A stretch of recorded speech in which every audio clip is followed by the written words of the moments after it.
نحمدہ و نصلی علی رسولہ کریم اما بعد فاعوذ باللہ من الشیطان الرجیم بسم اللہ الرحمن الرحیم لقد کان لکم فی رسول اللہ اسوۃ حسنہ یقیناً رسول اکرم صلی اللہ علیہ وآلہ وسلم کی زندگی تمہارے لیے بہترین نمونہ ہے۔ آج ہم سچا واقعہ بیان کرنے جا رہے ہیں۔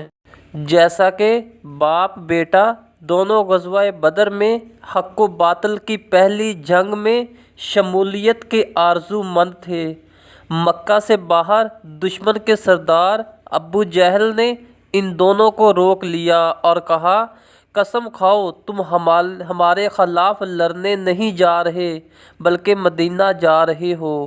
انہوں نے جھوٹ موٹ قسم کھا لی کہ ہاں آپ کے خلاف ہم لڑیں گے نہیں، لیکن محاذ جنگ پر حضور صلی اللہ علیہ وآلہ وسلم سے مل کر کہنے لگے، دراصل ہم نکلے تو تھے غزوہ بدر میں کفار کے خلاف جنگ لڑنے، لیکن سرداران مکہ ابو جہل کے ظلم و جبر کی وجہ سے مصلحتاً قسم کھا لی کہ ہم لڑنے نہیں جا رہے۔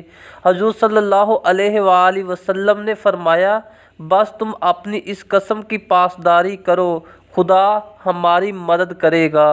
سبحان اللہ۔